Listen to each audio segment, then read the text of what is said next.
pasteur de notre église Cité d'Espérance Golf Plateau. Pendant qu'il avance, je veux qu'on le reçoive avec joie et les acclamations. Est-ce qu'on peut acclamer pour Jésus? Acclame le Seigneur, acclame Jésus. Dieu te bénisse. Mungu akubariki.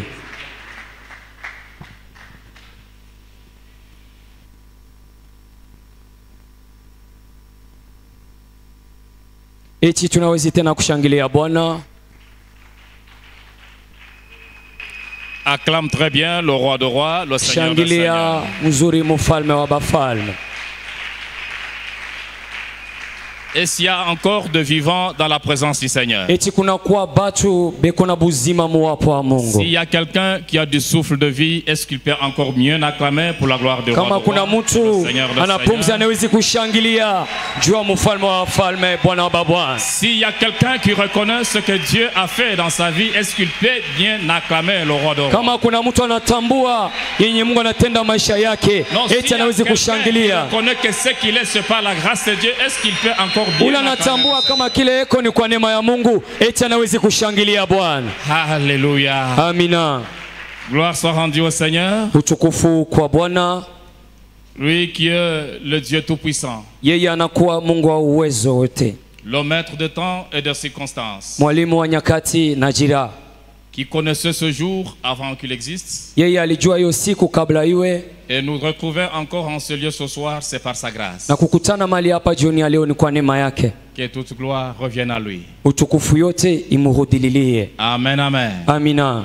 Bien-aimés frères et sœurs, avant que je commence mon message de cet après-midi, je voudrais de tout cœur réitérer ma reconnaissance et mes remerciements à notre Père pour cette marque de confiance qu'il témoigne à notre personne de nous choisir parmi tant d'autres afin que nous soyons ainsi un des canaux de bénédiction pour l'Église. C'est un grand honneur pour nous. Pour un moment comme celui-ci, être devant d'une grande assemblée, prêcher la parole, c'est la grâce de Dieu. Et pour ça, je dis sincèrement merci de tout cœur. Merci beaucoup, Papa. Peut-être que même le remerciement, ça ne va pas tout. Ça ne suffira pas. Mais au-delà, s'il y a un mot au-delà de merci, nous vous en sommes infiniment reconnaissants. Gloire soit rendue au Seigneur. Je voudrais aussi dire merci à tous mes compagnons de Leeds, les éminents orateurs avec qui nous serons en train de bénir le peuple de Dieu. Tous ici présents, je le dis sincèrement aussi merci. Parce que le Seigneur nous a choisis parmi tant d'autres afin que nous travaillions dans cette complémentarité des grâces pour l'édification du peuple. Ainsi, je vous dis sincèrement merci. Je serais ingrat si je ne dis pas merci à d'autres pasteurs, tous les pasteurs de la communauté. Serviteurs et servantes de Dieu, vous qui êtes là ce soir et qui nous suivent, nous vous disons aussi merci. Si aujourd'hui c'est nous qu'on a choisi, demain ça sera vous. C'est pas que nous sommes plus meilleurs que vous. Vous avez de la grâce, mais je sais une chose, chacun a son temps et votre temps arrivera. Est-ce qu'on peut applaudir pour tous nos pasteurs et pour les serviteurs de Dieu? Et je salue aussi tous les serviteurs qui sont venus répondre à cette invitation. Nous vous saluons aussi dans le merveilleux nom de notre Seigneur et Sauveur Jésus-Christ. Le thème de cette convention est intitulé La parole de Dieu, fondement inébranlable. Et le sous-thème qui m'a été demandé de décortiquer,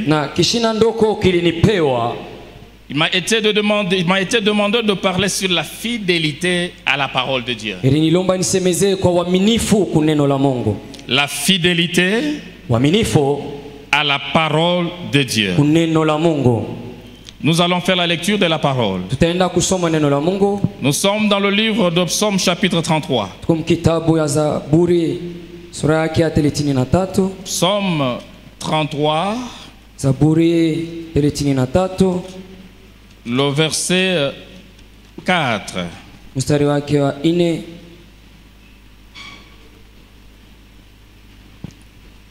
Pour ceux qui écrivent, vous pouvez aussi écrire Luc chapitre 1er. Nous lirons à partir du 5e verset jusqu'au 15e. Psaume 33, 4e verset, nous lisons au nom de Jésus. Amina. Car la parole de l'Éternel est droite, et toute son œuvre s'accomplit avec fidélité. Parole du Seigneur. Amina. Luc chapitre 1er à partir du 5e verset. Durant le règne d'Hérode sur la Judée. Je vais lire, s'il vous plaît, je vais lire en français pour gagner le temps, je n'ai que quelques minutes. Durant le règne d'Hérode sur la Judée, il y avait un prêtre du nom de Zacharie de la classe d'Abia. Sa femme était une descendante d'Aaron et s'appelait Élisabeth. Tous deux étaient justes devant Dieu. Ils suivaient d'une manière irréprochable tous les commandements et toutes les lois du Seigneur. Ils n'avaient pas d'enfants parce qu'Élisabeth était stérile et ils étaient l'un et l'autre d'un âge avancé. Or, pendant que Zacharie remplissait sa fonction de prêtre devant Dieu, c'était le tour de sa classe. Il fut désigné par le sort, d'après la règle en vigueur pour le prêtre, pour entrer dans le temple du Seigneur et y brûler le parfum.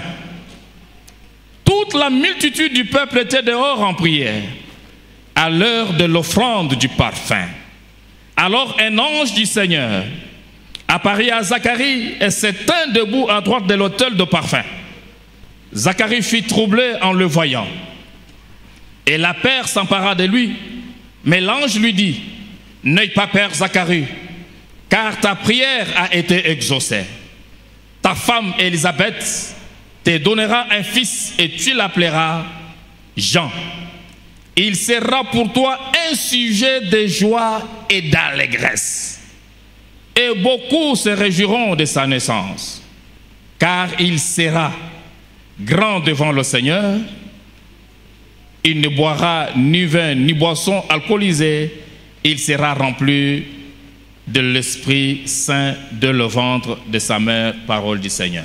Amina. Bien-aimés dans le Seigneur, on nous a parlé hier par notre Père, posant un fondement solide, englobant tout et montrant ce que la parole de Dieu est capable. Et il nous a parlé, il a dit que la parole de Dieu, c'est une pensée exprimée à mots. Une pensée exprimée à mots. Et avant qu'elle devienne parole, c'est-à-dire cette pensée avant qu'elle devienne parole, elle était d'abord une pensée. C'est ce que la parole de Dieu était. Avant que la pensée, avant que la parole devienne parole, elle était d'abord une pensée. Et j'ai beaucoup aimé cela, ça m'a édifié toute la soirée. J'ai compris qu'avant que la parole soit, elle est dans notre pensée. Elle est à nous. Qu'est-ce que cela veut dire aussi? J'ai seulement compris que l'homme est selon ce qu'il pense. Parce que tu ne peux pas être ce que tu ne penses pas. Ce que tu penses, c'est ce que tu es. Et si ta pensée, si la pensée de l'homme est remplie de la victoire, même quand tu dors, tu seras rempli de la victoire. Et si ta pensée est remplie de paroles négatives, même quand tu dors, tu verras toujours de rêves où tu ne réussis pas. Parce que ce que tu penses, c'est ce que tu reflètes. Je prie après cette conférence que tu sois cette femme-là, que tu sois cet homme-là qui nourrira ses pensées de paroles de victoire. Et quand tu nourriras tes pensées de paroles de victoire, tu réussiras. Je dis à quelqu'un que tu réussiras. Si tes pensées seront nourries de la victoire tous les jours de ta vie, tu n'échoueras pas. Tu n'échoueras pas. Parce que ta pensée, tu ne vois pas l'échec, tu vois la réussite. Si tu es là ce soir, vois la réussite dans ta pensée. Et ce que tu vois, c'est ce qui va t'arriver. Je dis que ce que tu vois ce soir, c'est ce qui va t'arriver. Nourris tes pensées des paroles positives et attache-toi à cette parole-là. Attache-toi à la parole qui est positive. Quand tu t'attacheras, quand tu vas t'attacher à cette parole, la gloire de Dieu s'accomplira dans ta vie. Amen, Église. Est-ce qu'on peut acclamer le Seigneur? La gloire de Dieu t'accompagnera. Parce que tu es attaché à la parole. Tu restes attaché à cela. Tu restes fidèle à cette parole. Parce que seule la parole de Dieu est vraie. La Bible dit, seul Dieu est vrai. Et tout homme est reconnu menteur. Dieu ne mentira pas. Ce qu'il dit, c'est ce qui arrivera. Il est l'idébiteur de personne. Je dis à quelqu'un dans cette salle, Dieu ne sera jamais ton débiteur. Dieu ne restera jamais avec la dette de quelqu'un. Dieu ne restera jamais avec un problème de quelqu'un. Dieu t'accordera la solution à tout ton problème. Seul Dieu, ce qui sort de sa bouche est vrai. Ainsi sois fidèle à cette parole. Tu ne finiras pas dans ta vie dans la honte. Ta vie ne finira pas dans la honte. Pourquoi? Parce que tu es resté fidèle à la parole du Seigneur. Bien-aimés frères et sœurs, je parle de la fidélité. Je parle de la fidélité. Mais qu'est-ce que c'est cette fidélité? La fidélité vient du mot grec que nous connaissons très bien, parce qu'on en a beaucoup entendu en ce lieu. La fidélité vient du mot emuna, qui vient du verbe aman. Et c'est de ce verbe-là, aman, que vient le mot emuna. Aman qui veut dire tout simplement tenir solidement, être solide, être digne de confiance. Aman Ça veut dire seulement tenir solidement. Inasemezea kuambatana na nguvu kabisa. Être digne de confiance. Kuwa mwenye kustahili kuwekewa tumaini. Et c'est de ce verbe na ni kupitia hiyo tamko que vient le mot que nous prononçons souvent amen. Kule kunatokea hiyo tamko tunasemaka zaidi amina. Du grec qu'on appelle pistus. Ile inatokea kwa Greek inaita pistus. Pistus qui veut dire hiyo inamaanisha foi, imani, fidélité. Uaminifu. Foi, imani, fidélité. Uaminifu. Là où il y a la fidélité, fasi panakuwa uaminifu, il y a la foi. peko imani. Là où il y a la fidélité, fasi panakuwa uaminifu, il y a la foi. Panakuwa imani. Bien-aimés frères et sœurs, mpendwa ndugu na dada, la fidélité, uaminifu c'est un aspect inakuwa ni hatua des fruits de l'esprit. ya tunda ya kiroho. Est-ce qu'il y a quelqu'un qui m'entend très bien? Eti mtu ananifuata. Quand vous lisez en Galates chapitre 5, wakati tunasoma Galatia sura yake ya 5, le verset 22, mstari yake ya 22, la Bible nous parle Biblia inatusemezea de fruits de l'esprit. hiyo tunda ya Roho Et Mtakatifu. parmi les fruits de l'esprit, Na katika hiyo tunda la Bible nous parle de la joie, Biblia inasemezea furaha, l'amour, mapendo, la patience, uvumilivu, la bienveillance. kupendeza. La Bible ajoute Biblia encore, inaongeza tena, il y a la fidélité. kunakuwa uaminifu. La fidélité, Uaminifu c'est un des aspects inakuwa mmoja wa vitu des fruits de l'esprit. ya wala tunda ya C'est kiroho. quelqu'un qui est fidèle, Kama mtu wako mwaminifu, c'est quelqu'un qui porte le fruit de l'esprit. ni mtu anakuwa na tunda ya kiroho. Il a la foi, Eko na imani, il compte sur le Seigneur. anakuwa anahesabia pa Il ne Bwana, regarde pas les gens. ashangalie Il wanadamu. sait que ma vie, Anajua kama maisha yangu, c'est que je suis, kile niko il n'y a que Dieu. ni paka Mungu, C'est que je serai, kile il n'y nitakuwa a que Dieu. ni paka Mungu, C'est que je peux faire, kile nawezi il kufanya n'y a que Dieu. paka Mungu. Quelqu'un qui est fidèle Mtu mwaminifu doit marcher avec assurance. anapaswa kutembea na La tikisho. fidélité jaillit de la foi. Uaminifu inatokea muimani, Elle jaillit de la foi. inatokea ndani ya imani. Mes frères et sœurs, Upendo ndugu na dada, cet aspect qui est fruit de l'esprit, hiyo hatua ya tunda ya kiroho qui jaillit de la foi, ile inatokea ndani ya imani, c'est une puissance, inakuwa uwezo, c'est une force inakuwa nguvu pour ceux qui restent kwa wale wanabakia attachés à la parole du wenye Seigneur. kuambatana na neno la Bwana. Amen, amen. Amina. Être solide, Kubakia na nguvu, s'attacher, kuambatana, être digne de confiance, mwenye kustahili tumaini, c'est ça ce qu'on appelle ni ile tunaita la fidélité. uaminifu.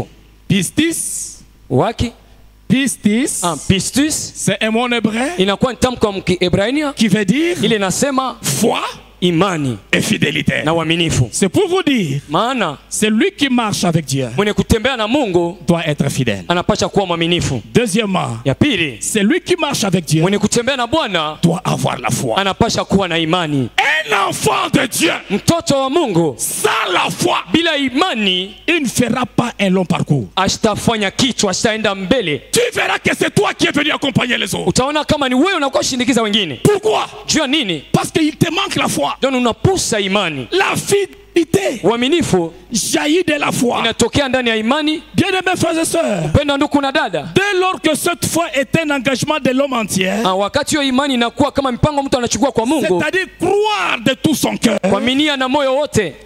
Et c'est pourquoi quand vous lisez l'épître de Romains de Paul aux Romains, Kwa maana wakati unasoma kitabu cha Paulo kwa Roma, la Bible est en train de dire, Romains chapitre 10, le verset 9, Biblia inasema Roma sura yake ya 10 mstari ya 8, si tu confesses de ta bouche kama unakiri kwa kinywa chako le Seigneur Jésus, Bwana Yesu, et si tu crois dans ton na cœur kama unaaminia ndani ya que moyo Dieu wako l'a ressuscité de kama Mungu mort, alimfufusha bafu, tu seras sauvé. utaokolewa. Si tu confesses de ta bouche Kama unakiri kwa kinywa chako le Seigneur Jésus, Bwana Yesu, et si tu crois de ton na cœur kama unaaminia na moyo que wote Dieu l'a ressuscité de kama mort, Mungu anamfufusha, tu seras sauvé. utaokolewa. Bien-aimés frères et sœurs, Mpendwa ndugu na dada, confesse Jésus. kiri jina ya Yesu, Ne confesse pas autre chose. usianze kusema jina ingine. Si tu confesses de ta bouche Kama unakiri kwa kinywa chako le Seigneur Jésus, Bwana Yesu, on n'a pas dit si tu confesses hatuseme kama unakiri ta richesse, utajiri wako, si tu confesses wala unakiri ce que tu es, kile uko, si tu confesses wala unakiri tes relations. uhusiano Non, wako. non. Hapana. Si tu confesses de ta bouche Kama unakiri kwa kinywa chako le Seigneur Jésus, Bwana Yesu qu'est-ce Kristo, qui sort de ta bouche? Inatoka kinywa kyako. Quand le problème arrive, wakati mambo yanafika, qu'est-ce qui sort de ta bouche? Nini inatokaka kinywani kwako? Qu'est-ce qui sort de ta bouche? Nini unasemaka zaidi? Ce qui sort, kile kinatokaka. Est-ce que c'est agréable à Dieu? Eti ni ya kupendeza Mungu? Mais la Bible déclare, Biblia inasema, si tu confesses de ta bouche, kama unakiri kwa kinywa kyako le Seigneur Jésus, Bwana Yesu, et si tu crois dans ton cœur, na unaaminia kwa moyo wote que Dieu l'a ressuscité de kama mort, Mungu anamfufusha kuwafu, tu seras sauvé. utaokolewa. Je dis à quelqu'un ce soir, napenda kuonesha mtu jioni ya leo, tu seras sauvé. Utaokolewa. C'est pas à cause de tes avoirs, haina juu ya vitu unakuwa navyo, c'est pas à cause de tes relations, haina kwa uhusiano zako, mais tu seras sauvé. lakini utaokolewa C'est quand tu confesseras Jésus, wakati utataja jina la quand Yesu, tu l'accepteras dans ta vie, wakati umchikia maisha ton yako Seigneur est sauvé. Bwana na Mwokozi, C'est alors ni pale pale que tu seras sauvé. utaokolewa. Nous sommes sauvés Tunaokolewa au moyen de la grâce, kupitia neema, par la foi. kupitia na imani. Si tu as la foi, Kama uko na imani, tu verras le miracle. utafanya miujiza. C'est ça. Ni ile tu. Les miracles ne sont pas autre chose. Muujiza sio kitu kingine. Vous savez que la parole est tellement simple. Unajua kama neno iko nyepesi, quand elle est encore dans les pensées, wakati kwa mawazo, vous pouvez la falsifier, la changer et donner n'importe quelle connotation, quelle notification. unaweza kuigeuza, kuyalapisha, kupatia mfano yote. déjà sortie de la bouche de l'Éternel. Lakini kama shakutoka kina wa milele, elle est inchangeable. Elle est inchangeable. haiwezi kubadilishwa. C'est-à-dire quand la parole est encore dans les pensées, wakati neno iko mawazo, tu peux faire une allusion, changer ses pensées, vouloir donner une autre notification à la pensée, unaweza à cette parole kubadilisha. qui est dans des pensées. Mais quand la parole est sortie, déjà sortie de la bouche, quand elle sort, cette parole a un pouvoir. Elle devient inchangeable. Ce qui devait être changé dans les pensées, ça ne peut être changé quand il est déjà prononcé. Je déclare ce soir, Dieu a déjà déclaré sur ta vie. Les paroles sont déjà sorties.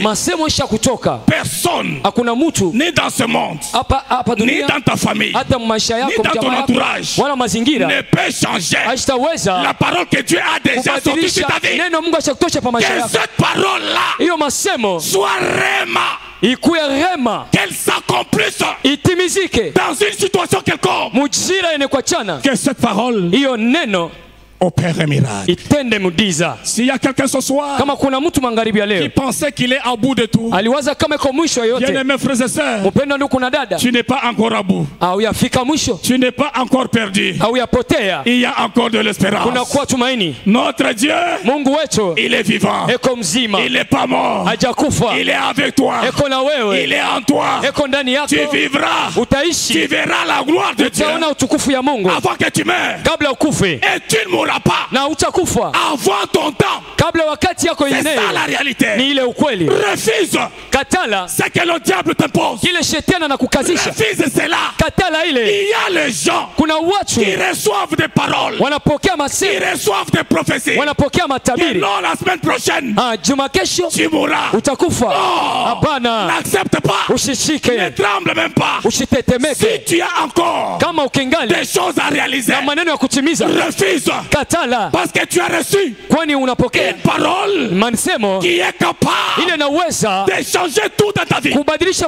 La parole de Dieu changera tout quand on reste accroché à elle, quand on reste fidèle, quand on reste avec elle, quand elle est ton ami, quand elle est ton sujet de méditation. La parole changera ta vie. J'ai beaucoup aimé la parole. Et Jésus dit à ses disciples, il dit écoutez, demeurez en moi et je demeurerai en vous. Ça c'est un ordre que Jésus donne, il lance à ses enfants.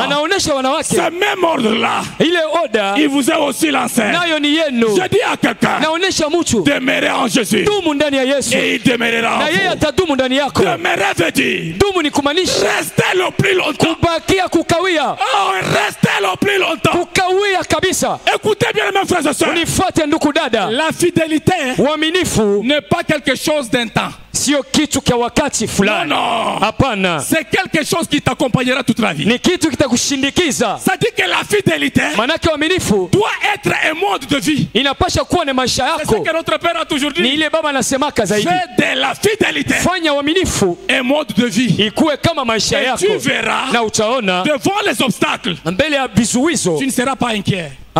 hautangaika. Alléluia. Amina. Parce que ce qui est vrai que vous devez savoir. Kwani ile iko ukweli na mnapasha kujua. En tant que chrétien, Kama vile Mkristo né de nouveau, mwenye kuzalika upya, rempli du Saint-Esprit, kujana Roho Mtakatifu, vivant encore sur la mwenye terre, kuishi hapa duniani, vous devez savoir, mnapasha kujua les épreuves bipimo ne nous seront jamais exemptés. haitakuwa pembeni. Les problèmes Mambo ne nous seront jamais exemptés. haitakuwa pembeni. Les problèmes seront toujours là. Itakuwa njia yetu. Les difficultés seront toujours Magumu là. itakuwa njia yetu. La souffrance sera toujours là. Mateso itakuwako. Mais ce que j'aime, Lakini ile napenda, nous avons reçu une garantie tunapokea avec le hakikisho Seigneur. toka Et Bwana. dit, si vous demeurez en moi Kama mnadumu ndani yangu et que je demeure en vous, nadumu ndani yenu, tout ce que vous demanderez, chochote mtaomba je vous l'accorderai. tampatia. Dieu est juste et fidèle Mungu yuko mwaminifu na pour vous accorder mwenye haki kwa kumipatia tout ce que vous allez lui demander. chochote mtamuomba. Qu'est-ce qui te manque? Nini nakupusa? Pourquoi tu te fais des soucis? Jua nini unahuzunika? Ne t'inquiète pas.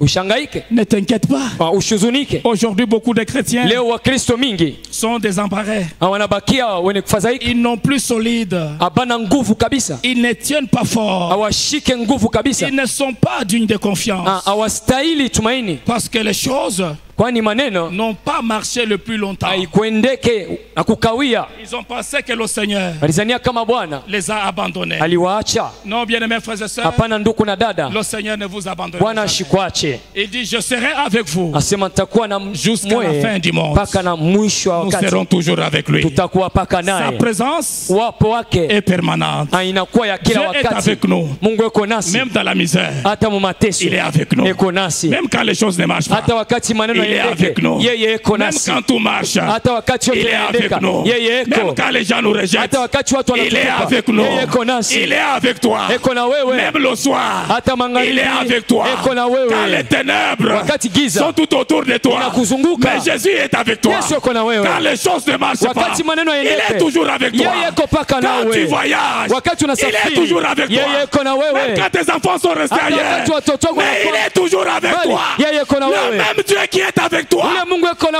c'est wewe. celui qui est aussi avec ta Ni famille. ule yuko na jamaa yako. Un seul Dieu, Paka Mungu mmoja, mais pour tous. lakini jua watu Est-ce que wote tu peux l'acclamer? unaweza kumshangilia. C'est un Dieu fidèle. Ni Mungu mwaminifu. Il est avec toi. Eko nami. Jésus est mort, Yesu anakufa mais il est ressuscité. na anafufuka pia. Pourquoi est-il ressuscité? Jua nini alifufuka?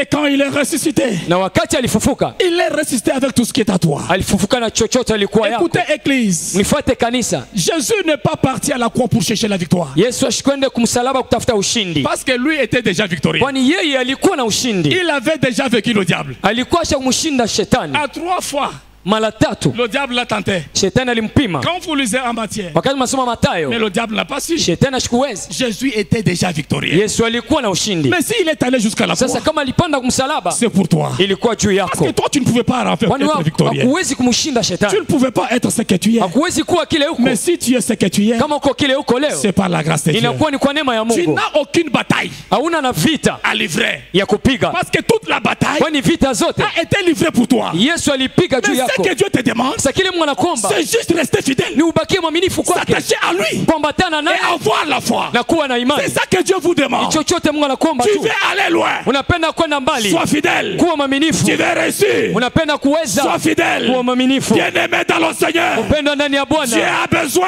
Mungu et anahitaji cherche une fidélité na yeye kuna tafuta qui mwaminifu, est réciproque, na ile inakuwa kwake na kwako, C'est-à-dire, ni pale pale. une foi persévérante Imani ya kuendelea en lui-même, ndani yake pekee, une foi persévérante imani ya kuendelea en Jésus-Christ. ndani ya Yesu. Tu dois persévérer. Unapaswa kuendelea. Dieu a besoin Mungu anahitaji d'une fidélité réciproque. Uaminifu ya kwako mbele yake. Parce que Dieu lui-même a déjà été fidèle. Kwani Mungu mwenyewe yeye kwa mwaminifu. Il attend de toi. Lakini achunga kwako cette fidélité. Pia ukuwe mwaminifu kwake. La fidélité doit être réciproque. Hiyo mwaminifu inapaswa kuwa kwa Mungu na kwako pia. Il y a des gens qui veulent vivre le produit de la fidélité de Dieu. Kuna watu wanapenda kuishi matokeo ya uaminifu wa Mungu. Et même ne font aucun effort d'être fidèle. Lakini wao wana uaminifu. Les petites choses arrivent. Vitu kidogo kafika. Ah non, Dieu n'agit pas dans ma vie. Mungu hatendi maisha yangu. Non, en ce lieu là il n'y a pas la puissance. Pale fasi hakuna uwezo. Non, je cherche là où il y a la puissance. Natafuta fasi pana kwa uwezo. La puissance n'est pas ailleurs. Uwezo haina mali nyingine. La puissance est dans le temple du Seigneur. Uwezo ni mwekalo ya Bwana. Là où la vraie parole est prêchée. Pale neno ya kweli na cette parole là. Hiyo neno. C'est celle que nos pères nous l'ont léguée. Ile baba yetu ils nous ont pas légué autre chose. Abakutuachia kitu kingine. Ils nous ont légué la crainte de Dieu.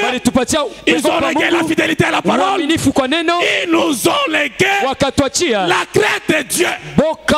C'est ce que moi je ni ile mimi najua. Et je sais que quand on craint Dieu, na najua wakati tunaogopa Mungu, les miracles, miujiza, la réussite kuweza ne seront jamais un problème pour moi. Haitakuwa mambo juu yetu. Parce que la puissance de Dieu kwani mateso ya Mungu m'accompagne tous les jours de ma vie. Utukufu wa Mungu inashindikiza maisha yangu. Et tout lieu j'arrive. Nafasi yote nafika. Le Seigneur me le donne en possession. Bwana nipatia kama yangu. Je prie ce soir. Naomba magharibi ya leo. Que tout lieu où fleura votre plante de pied. Pote mikulu yako itafika. Que Dieu te le donne en possession. Mungu akupatie kama yako. Si tu es cet homme. Kama uko ule mtu. Si tu es cette femme fidèle. Kama ule mwanamke mwaminifu. Partout où tu seras. Mali pote utakuya. Dieu mettra la différence. Mungu ataweka tofauti. Que cette différence na ile tofauti se manifeste dans ta vie. Inaonekana maisha yako. Au nom de Jésus. Katika jina la Yesu. Après cette conférence. Kisha hiyo mkongamano. Et même pendant qu'elle est encore là. Hata kadiri ya mkongamano. Beaucoup de gens en ce lieu. Watu mingi mali hapa. Vivront la différence. Wataishi tofauti. Amen. C'est pas de la même façon que tu as commencé. Nasemezea namna moja ulianza. Que tu vas terminer. Ni vile utaishi. Non. Hapana.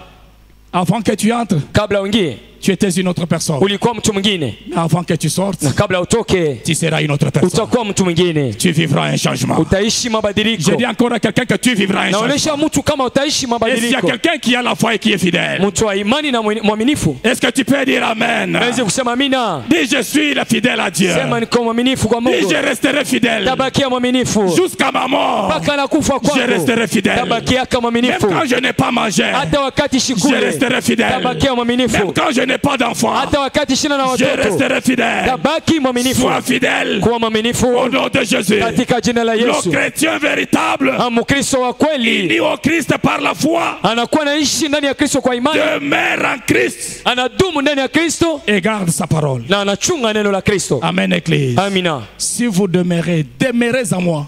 Dumu ndani yangu. Demeurez en moi. Mudumu ndani yangu. Et je demeurerai en vous. Na mie tadumu ndani yenu. Jean chapitre 15. Yohana sura yake ya 15. Le verset 4. Mstari ya 4. Demeurez en lui. Mudumu ndani yake. Et c'est un ordre que Jésus nous donne. Na inakuwa kama oda Yesu analeta. Cet ordre là t'est aussi adressé. Ile inakuwa pia kwako. Demeure. Dumu. Reste. Bakia. Le plus longtemps possible. Kawia. Demeure en Jésus. Kawia ndani ya Yesu. Il ne te décevra pas. Ashitakupatisha aya. Je ne crois pas quelqu'un. Je ne crois pas quelqu'un qui est resté longtemps, le plus longtemps possible, attaché à Jésus et être déçu. Alléluia. Amina. Et vous savez d'ailleurs, tu ne peux pas t'attacher à quelqu'un si tu ne l'aimes pas. Quand on aime, on s'attache à quelqu'un malgré ses défauts. Même si Dieu n'agit pas aujourd'hui, c'est pas qu'il n'est pas capable de le faire. Parce que Dieu n'échoue pas. Quand on aime, on recevra toujours en récompense. Et quand on aime, on s'attachera avec tout son cœur. Il y a les gens qui s'attachent à Dieu, mais leur cœur, c'est encore quelque part. Non. Dieu veut de nous une fidélité totale, une foi ferme, une foi d'assurance. Reste fidèle. Et la fidélité est mesurée par la durée et le temps. Amen église. Amina. D'abord j'aimerais souligner quelque chose. Parce que nous parlons de demeurer en Jésus. Demeurer en Jésus c'est quoi? Parce que les gens disent toujours je demeure en Jésus. Je dois demeurer en Jésus. Mais demeurer en Jésus c'est quoi? C'est croire que Jésus-Christ est ni kuaminia kama Yesu Kristo ni Bwana. Amen, amen. Amina. Pour demeurer en Jésus, tu dois commencer par croire kuaminia Jésus Yesu Kristo est le Fils de Dieu. Eko mwana wa Mungu. Ya pili, tu dois l'acter unapaswa kuchika dans ta vie maisha yako comme Seigneur et Sauveur. Kama Bwana na Mwokozi. Troisièmement, ya tatu, faire kufanya ce que Dieu kile Mungu t'ordonne faire. Anakuonesha ufanye. Quatrièmement, na kitu ine, demeurer en Christ, kudumu ndani ya Kristo, se persévérer dans la foi. Ni kudumu ndani ya imani. Si ces choses sont en toi, kama hivi vitu viko ndani yako, tu es quelqu'un qui demeure en Christ. Unabakia mtu mwenye kudumu ndani ya Kristo. Ce soir, nasema magharibi ya leo, soit de cette kuwa ule mtu qui demeure en Christ, eko na dumu ndani ya Kristo. De cette personne kuwa ule mtu qui reste assis dans la foi, unabakia mwenye kukala ndani ya soit de cette personne kuwa ule mtu qui persévère dans la foi, ataendelea ndani ya imani.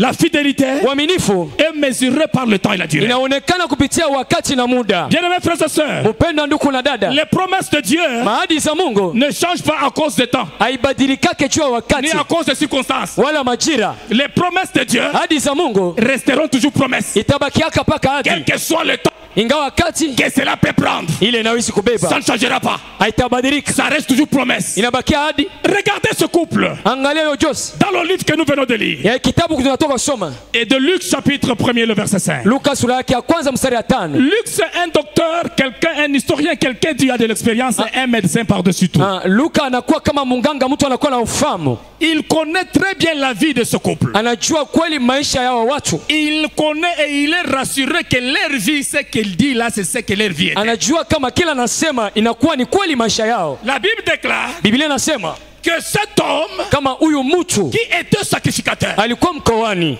c'était Zacharie. Ilikuwa ni Zakaria. Il était avancé en âge. Alikuwa mwenye kukomea. Lui et sa femme. Yeye na mke wake. Tous étaient avancés en âge. Walikuwa kukomea kabisa. Et la Bible ajoute. Na Biblia inaongeza. Il dit que sa femme, anasema mke wake, non seulement qu'elle était avancée en âge, haina paka alikuwa mzee, mais elle était stérile. Lakini alikuwa pia mtasa. Elle était stérile. Alikuwa mtasa. Homme n'avait pas d'enfant. Mwanamke hakuwa na watoto. Un couple n'avait pas d'enfant. Watu hawakuwa na mtoto. Mais un couple qui servait Dieu. Lakini walikuwa wanatumikia Mungu. Un sacrificateur. Alikuwa koani. Un prêtre. Alikuwa kama un homme de Dieu. Mtu wa Mungu. Marchant dans la crainte de la parole. Kutembea mboka ya neno. La Bible déclare. Biblia inasema que cet homme craignait Dieu. Kama huyo mtu alikuwa anaogopa Mungu. Et ils étaient irréprochables. Na abakukuwa na kosa. On ne pouvait pas trouver le mal en eux. Abakuwezi kukutanisha bubaya ndani yao. Les gens fidèles. Watu waaminifu. Les gens obéissants. Watu watiifu. Les gens qui servaient Dieu nuit et jour. Watu wenye kutumikia Mungu usiku na mchana. Qui étaient au temple chaque jour. Walikuwa kuhekalo kila siku. Servant Dieu. Mwenye kutumikia Mungu. Mais Dieu ne les a pas donné l'enfant. Lakini Mungu hakuwapatia mtoto. Pourquoi? Jua nini? La femme était stérile. Mke alikuwa mtasa. Et cette femme était stérile. Na huyu mwanamke alikuwa mtasa. Mais cela n'a pas fait. Lakini ile haikufanya que ce couple hawa watu se puisse se retirer. Warikokote. Et qu'ils ne servent pas le Seigneur. Na wakatale kutumikia Bwana. Ils ont continué wakaendelea à servir le Seigneur. Kutumikia Bwana. La stérilité utasa était considéré ilikuwa comme un signe de désapprobation, kama alama ya kutokuchikiwa, un signe de disgrâce, alama ya kutokuwa na neema, un sujet de honte, d'humiliation. Ilikuwa kama maneno ya aya na kushushwa. C'est-à-dire que ce couple servait Dieu. Hiyo juzi ilikuwa natumikia Mungu. Mais beaucoup de gens se moquaient d'eux. Lakini watu mingi walikuwa wanachekelea. Ils étaient humiliés. Walikuwa wenye kushushwa kabisa. Pourquoi? Jua nini? Parce qu'ils n'avaient pas d'enfant. Habakukuwa na mtoto. Et quand vous lisez en Lévitique chapitre 20, na kama unasoma Walawi 20, la stérilité, utasa, c'était un signe ou un sujet de désapprobation. Ilikuwa alama ya kutokuchikiwa. C'est-à-dire les gens qui sont privés d'une certaine gloire. Watu wanapusa utukufu fulani. Pourquoi? Parce qu'ils n'avaient pas d'enfant. Jua nini hawakuwa na mtoto. C'était un signe de ces gens-là. Ilikuwa alama ya wale watu qui ne se sont pas conformés hawakudilinganisha à la parole de Dieu kuneno la Mungu et qui ont commis des erreurs et des abus. Na walifanya makosa fulani. Deux fois l'adultère. Sengine usharati. Deux fois l'inceste. Sengine inceste. Et ces gens-là mouraient sans enfant. Na wale watu walikuwa na kufa pasipo mtoto. Et ils servaient Dieu. Na walikuwa natumikia Mungu. Ils n'avaient pas péché. Hawakutenda dhambi. Ils étaient irréprochables. Walikuwa wasipokosa. Mais l'enfant lakini imani n'était pas là. N'était pas venu dans leur vie. Il n'avait pas d'enfant. Écoutez bien mes frères et sœurs. Même si tu y as passé plusieurs années dans l'église, priant et gênant, torchonnant même dans cette salle, et servant Dieu avec ses biens, na vitu vyako, avec son argent, na pesa yako, avec son temps. Na wakati yako nitoa. Si tu es longtemps resté dans cette église, kama unakawia mkanisa hii, partout où tu sers le Seigneur, mahali pote unatumikia Bwana, peut-être que c'est ton cas. Sengine ni wakati yako. Tu es resté longtemps dans la présence de Dieu, unakawia mwapo wa Mungu, servant Dieu avec fidélité, kutumikia Mungu na uaminifu, mais ne voyant rien, lakini aone kitu, rien de concret dans sa vie, kitu kinaonekana maisha, rien de meilleur, kitu kia kupendeza, rien qui reflète, kitu kinaonesha que Dieu est avec toi, kama Mungu yuko na wewe, que le Seigneur te connaît, kama Bwana anakujua. Il y a des gens comme ça, kuna watu vile, et leur prière, naomba, c'est toujours iko Seigneur, Bwana, depuis que nous t'avons connu, tangu tunakujua, nous sommes dans l'église, tunabakia mkanisa, nous sommes de ceux qui sont fidèles, tunabakia wale waaminifu, nous te servons, tunakutumikia, nous torchonnons, tunakolopa, nous donnons nos offrandes, tunatoaka sadaka, on donne nos dîmes. tunatoaka chekumi. Pourquoi nos vies ne changent pas? Jua nini maisha yetu yabadilika? Upendo ndugu dada, ne pleure pas, usilie, ne t'inquiète pas à cause de cela. Usifadhaike kwa ile. Il y a les gens qui ont servi. Kuna watu walitumikia comme ce couple, kama hiyo Josi, il était reprochable, abakukuwa na kosa, il n'avait pas péché, abakutende dhambi, ils ont servi le Seigneur, balitumikia Bwana à fidélité na uaminifu, il leur manquait l'enfant. Wakaposa peut-être que c'est ton cas aussi, sengine ni vile vile na wewe, tu ne vois rien, aone kitu, que Dieu est avec toi, kama Mungu yuko na wewe, reste toujours fidèle, bakia mwaminifu, n'abandonne pas Dieu, usiache Mungu, parce que ce que tu cherches kwani kile unatafuta n'est pas encore arrivé, hakiyafika. Non, bien aimé Seigneur, ce que je connais, l'œil de l'Éternel est fixé sur ceux qui sont fidèles. Même si les hommes ne te voient pas, c'est pas un problème. Tu es en train de pleurer toi-même. Et cela n'est pas un problème. La Bible déclare, quand vous lisez le psaume 101, la Bible déclare, les yeux de l'Éternel, l'œil de l'Éternel est fixé sur les fidèles, sur les gens qui sont justes, sur les gens qui ont la foi. Son œil est sur toi. Bien-aimés frères et sœurs, les hommes peuvent ne pas te voir, mais l'œil de l'Éternel te voit. Et si l'œil de l'Éternel te voit, le Seigneur te préservera de la mort, il te préservera de la malédiction, il te préservera des flèches de l'ennemi. Peut-être que toi tu cherches l'enfant, mais le Seigneur est en train de combattre pour toi. Il y a quelqu'un quelque part qui a lancé une flèche, et cette flèche là devait t'atteindre et tu allais mourir, mais Dieu a épargné la flèche. Mais toi tu ne connais pas, tu pleures toujours. Dieu tu m'as pas béni, Dieu tu m'as pas donné. Qu'est-ce que tu veux que Dieu te donne? Parce qu'il t'a préservé de la mort, de la maladie, de combat des familles. Le Seigneur t'a préservé. Je dis à quelqu'un ce soir, ne regrette pas, sois fidèle à Dieu et continue à le servir. Dieu travaille toujours à notre faveur, et le Seigneur n'investira jamais à perte. Dieu ne peut pas vous appeler pour vous perdre. Je dis à quelqu'un, tu ne te perdras pas, tu vivras. Toi et ta famille, vous allez vivre.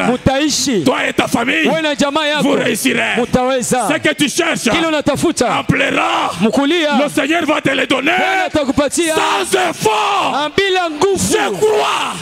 Je crois le Dieu de notre Père, le Dieu fidèle, le Dieu de la parole, le Dieu de la foi, il est le même. Le Dieu d'Abraham, le Dieu d'Isaac, il n'a pas changé.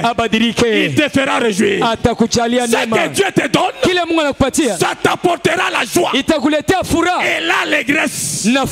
Écoutez bien, aimé dans le Seigneur, son peuple, son couple servait Dieu. Ils étaient toujours au temple. Écoutez, Église, Dieu ne se révélera pas dans notre vie en dehors de sa présence. Sois toujours dans la présence de Dieu, parce que c'est là que Dieu reflétera sa gloire. La gloire de Dieu, c'est dans le temple de Dieu. C'est là qu'il y a le Shekinah. Papa nous a dit hier, le Shekinah était là, là où était le sacrificateur. Et quand le Shekinah tombait, la gloire de Dieu éclaire Et partout. Je prie ce soir que la gloire de Dieu éclaire ta vie. Éclaire ta vie. Éclaire tes affaires. Éclaire tes projets. Ces gens étaient toujours là. La Bible déclare que ce jour-là, il ne savait pas ce qui allait se passer. Mais pour lui, c'était sa vie. La fidélité était sa vie. Zacharie savait, j'ai pas autre chose à faire. Toute ma vie, c'est consacré à Dieu. C'est ce que je dois faire. Mes frères et sœurs, ce que nous cherchons, ce qui tourmente nos vies, c'est pas ça la fin du monde. Au-delà de ce que nous manquons, il y a plus que ça. Il y a une grande vie. Il y a des grandes bénédictions. Lui avait pris ça normal. Et il servait sans contrainte. Malgré l'humiliation, malgré l'opprobre, malgré la honte, mais il était content de ce qu'il rendait comme service. Écoutez bien mes frères et sœurs. La Bible déclare que ce jour-là, ce n'était pas son jour. Mais comme c'était d'habitude, dans le sacerdoce, il fallait maintenant qu'on fasse le sort. Quelqu'un qui doit présenter le parfum. La Bible dit, le sort est tombé sur Zacharie. Dis à celui qui est à tes côtés, ce soir, le choix de l'Éternel tombera sur toi. Dis-lui très bien. Dis-lui très bien. Parce que ce qui tombera sur toi, ça va aussi tomber sur lui. Dis-le seulement avec amour. Le choix de l'Éternel tombera sur toi. Pas sur quelqu'un d'autre. Pas sur quelqu'un d'autre. Sur toi. Et le Seigneur, ce jour-là, a voulu que le sort tombe sur lui. Il ne savait pas. Bien aimés frères et sœurs, ce que Dieu fait dans nos vies, il ne l'avertira pas. Dieu nous surprend. Il vous surprendra. Quand Dieu veut faire, il va vous surprendre. J'ai dit encore ce soir, il y a quelqu'un avant que ce culte se termine qui sera surpris. Tu seras surpris d'une chose qui tu n'as jamais vue. La Bible dit qu'il a été surpris et il est entré dans le temple. Il a commencé à présenter le parfum. Une multitude de peuples était dehors. Ils étaient là. Tout le monde à la prière. Mais Zacharie était dans le temple. Bien aimés frères et sœurs, bien aimés frères et sœurs, il y a toujours les gens que Dieu mettra loin de toi, afin qu'il puisse accomplir ce qu'il a déjà prédestiné pour toi. Et s'il y a quelqu'un qui me comprend, Dieu peut faire de sorte que certaines personnes dans ta vie, même dans ton entourage, il les met loin de toi. C'est pas qu'il les aime pas, il les aime aussi. Mais ce qu'il veut faire avec toi, ceux qui sont dehors ne les verront pas. Tu es de cette personne-là. Ce que Dieu fera avec toi, il y a d'autres personnes qui ne le verront pas. Ça sera une surprise. Et quand cela est arrivé, la Bible déclare que pendant qu'il présentait cette offrande, Zacharie ne savait pas ce qui allait se faire. Malgré tout cela, il est resté remplissant toujours les fonctions. Prêtre devant Dieu, aimant Dieu. Bien aimés frères et sœurs, Dieu répond à la prière au moment choisi par lui et de la manière choisie par lui-même. Dieu ne répond pas à nos prières à la manière dont toi tu veux. Non. Dieu répond à la prière à la manière dont lui-même fait. Amen, amen. Tu peux pleurer ici. Tu ouvres les yeux. Tu dis Seigneur, anasema Bwana, je veux que tu me bénisses. Napenda unibariki. Oui, il peut te bénir. Ndio anaweza ubariki. Pas parce que tu lui as demandé ainsi. Haina njoo ulimuomba vile. Mais il le fera à sa manière. Ataifanya kwa namna yeye anapenda. Lui-même est fidèle. Kwani peke yake ni mwaminifu. Il l'accomplira. Atatimiza. Ça ne sert à rien de se troubler. Usifadhaike. Et de s'accuser mutuellement. Na unakuwa na ristaki moja kwa mwingine. Hapana. Dieu accomplira. Mungu atatimiza. Toutes choses dans notre vie à sa manière. Chochote maisha yetu kwa namna anapenda. Alléluia. Amina. Parce que ce que tu dois savoir. Kwani leo unapaswa kujua. Il se servira aussi toujours. Atatumikisha tena. D'une situation difficile et impossible. Jira ya nguvu kabisa na kutokuwezekana. C'est ce qu'il a fait avec ce couple. Ni ile alifanya na Josi. Ils avaient un problème. Balikuwa na mambo. Une situation, un problème de honte. Jira moya aya. Un sujet d'opprobre. Mambo ya aya kubwa. La stérilité. Utasa. Et Dieu s'est servi. Na Mungu alitumikisha ile pour agir dans la vie de ceux. Kutenda maisha yabo. Il s'est servi de la stérilité. Anatumikisha utasa. Il s'est servi de l'âge. Anatumikisha pia. Vous savez quand Luc parle de la stérilité et de l'âge. Unajua wakati tunasemezea utasa pia na kukomea. Il connaît. Anajua. Parce qu'il sait que quelqu'un à cet âge-là. Anajua kama mtu kwa ile miaka. Quelqu'un qui est bien confirmé stérile. Mtu ule banatikisha kama ni mtasa. Ne peut pas avoir ou mettre au monde. Ashtaweza kupata wala kuzala. Mais j'aime Dieu. Lakini napenda Mungu. Parce que sa parole nous dit. Kwani neno lake nasema. Dieu utilise. Mungu anatumikishaka. Les choses faibles. Vitu vizaifu. Pour confondre. Njoo kuweka mvuruko. La sagesse des forts. Haki ya wakubwa. Pour confondre les forts. Njoo kufurusha wakubwa wa nguvu. Dieu considère les choses faibles. Les choses faibles. Mungu anabaka vitu vizaifu. Pour confondre les forts. Njoo kufurusha watu wa nguvu. Et il s'est servi de ça. Na anatumikisha ile. Bien-aimés frères et sœurs. Upendo ndugu dada. Si nous voulons voir nos prières être exaucées. Kama tunapenda kupata kukubaliwa. Restons fidèles. Tubakie waaminifu. Et ouvert na wazi à tout ce que Dieu peut faire dans notre vie. Même dans les situations les plus pires. Dans les circonstances pires. Difficiles de souffrance.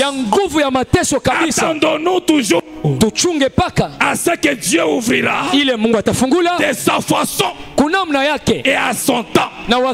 Si ta situation est difficile, quel que soit son temps, quelle que soit la durée que cela a pris, c'est Dieu le Seigneur finira toujours par accorder la solution à ton problème. Pendant que Zacharie était dans le temple, brûlant le parfum, tout le monde dehors, priant le Seigneur, c'est là qu'il va voir ce qu'il n'avait jamais vu.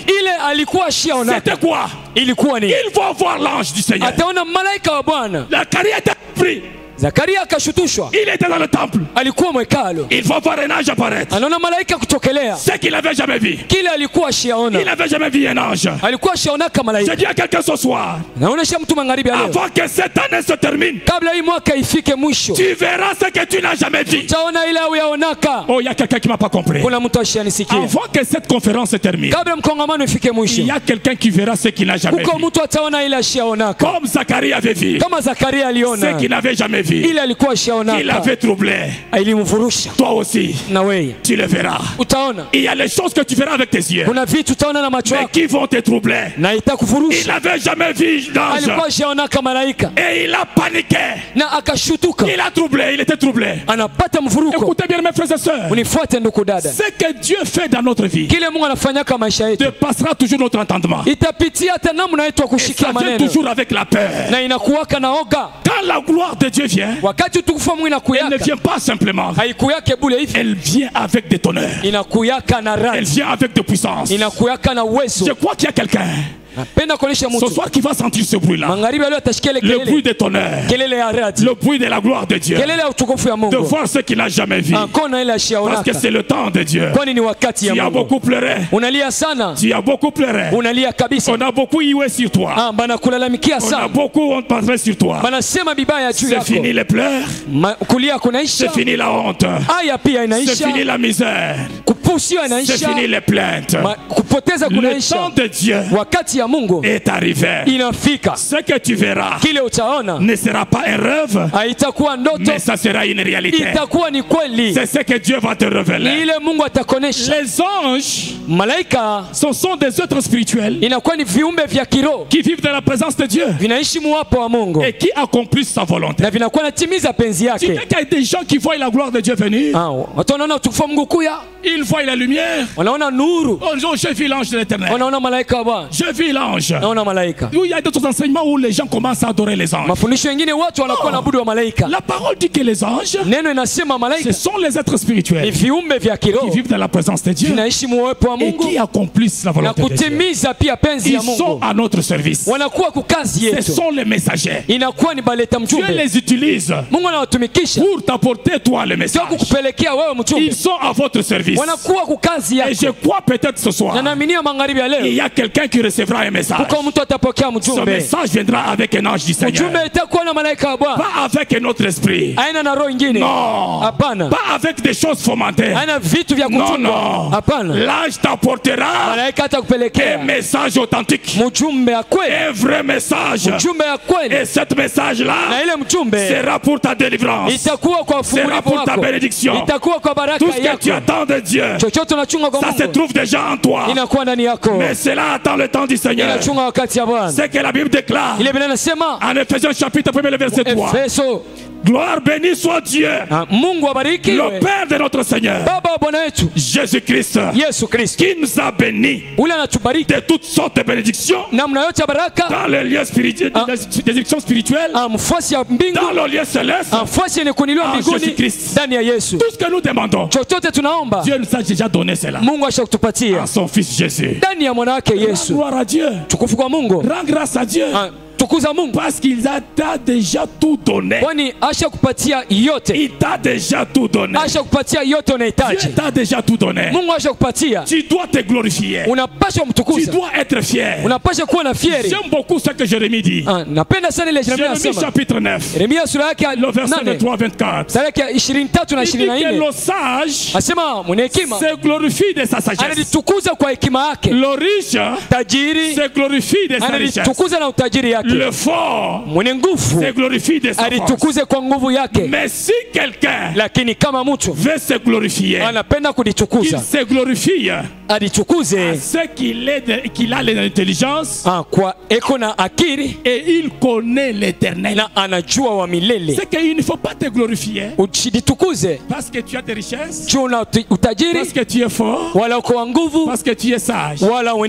Non. C'est pas à cela que Dieu prend plaisir. Mais Dieu prend plaisir à ce que si tu veux te glorifier, tu te glorifies de ce que tu as de l'intelligence. Parce que l'intelligence, c'est une capacité que tu as reçue. Une fois qu'il t'est, il te permettra de t'adapter dans toutes les circonstances. Dans la misère, si tu es doté de l'intelligence, tu ne l'abandonneras pas.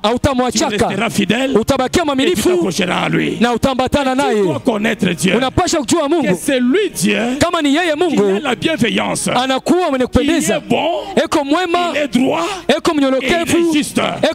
Dieu est juste. Je prie ce soir, c'est du peuple qui connaîtront leur Dieu, agissent avec fermeté. C'est du peuple qui connaissent leur Dieu, agissent avec fermeté. Soyez fermes, soyez fidèles, et la gloire de Dieu se manifestera dans vos vies. La gloire de Dieu apparaisse dans vos vies. Et le Seigneur vous donne le désir de vos cœurs au nom de Jésus. Et chacun de nous reçoive son Jean. Il y a un Jean en toi.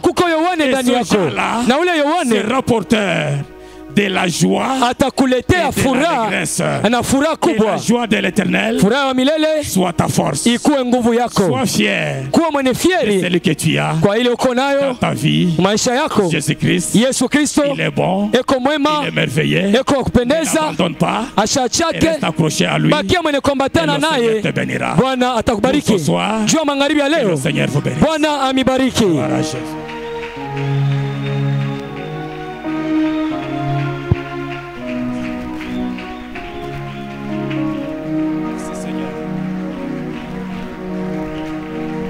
Merci Seigneur. Je sais qu'il y a quelqu'un ce soir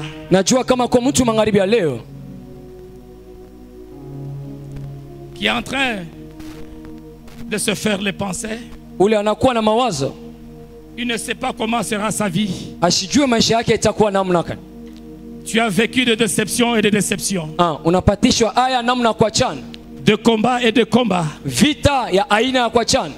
Et jusque même ce soir, na kama jioni ya leo pia, il n'y a rien qui te rassure. Hakuna kitu kinakuletea tikisho. Qu'il y a quelque chose de bon que le Seigneur est en train de te donner. Kama kuko kizuri Bwana yunakupatia. Je veux que tu lèves tes yeux. Napenda uinue macho yako. Ferme tes yeux là où tu es. Funga macho yako fasi wiko. Et la foi. Kuwa na imani. Parce que la fidélité. Kuwa ni uaminifu. Est jaillie par la foi. Inatosha imani. Tu es fidèle. Uko mwaminifu. Tu es juste. Uko mwenye haki. Tu sers le Seigneur. Unatumikia Bwana. Ce que tu fais pour Dieu, kile unamfanishia Mungu, tu ne le perdras pas. Hautaipotesha. Le Seigneur, c'est celui qui récompense. Bwana ni ule anakuwa analipaka. Ceux qui sont fidèles, wale wako waaminifu, Dieu les récompense au centime. Mungu anakuwa anabaripa kwa mara 100. Il va te récompenser. Na atakuripa. Je ne sais pas ce que tu demandes à Dieu. Sijue unamomba Mungu nini. Mais là où tu es, lakini fasi huko, tu vas faire une prière. Utafanya ombi. Monte une fois en toi. Pandisha imani ndani yako. Et prie à ce que Dieu na omba Mungu te fasse quelque chose. Akujalie neema. Une surprise agréable. Akushutushe namna kupendeza. Élève ta voix. Inua sauti yako. Et pendant que tu pries, na wakati utaomba, tu vas prendre ton offrande. Utabeba sadaka yako. Cette offrande là, ile sadaka, c'est avec cette offrande que tu vas te présenter sur l'autel du parfum. Nina ile sadaka utakuwa nayo mbele ya hiyo zabao ya nukato. Je ne sais pas ce que tu peux avoir. Sijui nini unaweza kuwa nayo. Prends tout ce que tu as. Chukua chochote uko nayo. Ça peut être 50 000. Inaweza kuwa 50 000. Ça peut être 20 000 francs. Inaweza kuwa 20 000 francs. Ça peut être 50 $. Inaweza kuwa 50 $. Ça peut être 100 $. Inaweza kuwa dola 100. C'est un acte de foi que tu poses. Inakuwa ni tendo ya imani unafanya. C'est avec cette offrande là na ile sadaka que tu dois te présenter sur l'autel. Utaenda kuwa nayo mbele ya Bwana. Du parfum. Mbele ya zabao ya nukato. Comme Zacharie. Kama Zakaria. Présenter le parfum sur l'autel. Alikuwa natoa nukato. Et tu vas prier le Seigneur. Na utaomba Bwana. Seigneur Dieu, Bwana Mungu, je te présente cette offrande. Nakuonesha sadaka. C'est comme un parfum. Iko kama nukato. Que je dois mettre sur ton autel. Ile nakuwa nayo mbele ya zabao. Je t'apporte cette offrande. Nakupatia sadaka. Signe de ma fidélité. Alama ya uaminifu wangu. Et de ma foi à ta parole. Na imani yangu kwa neno yako. Je crois que toute parole qui sera prononcée. Neno yote itatangaziwa. Et qui est déjà prononcée. Na ile ishatangaziwa. S'accomplira dans ma vie. Timizike maisha yangu. Au nom de Jésus. Katika jina la Yesu. Pendant que tu pries avec foi. Wakati unaomba na imani. Tu apporteras ton offrande. Utaleta sadaka yako. Tu apporteras ton offrande. Utaleta sadaka yako. Je vais commencer par moi-même. Prends une très bonne offrande à la présence du Seigneur. Beba sadaka kupendeza mwapo ya Mungu. Mon Jésus est fidèle. On va prendre cette offrande, tu vas amener ici. Mon Jésus dans ce panier des offrandes. Beba ile sadaka leta kwa kichunga. Cette offrande. Sadaka est fidèle. Tu es fidèle.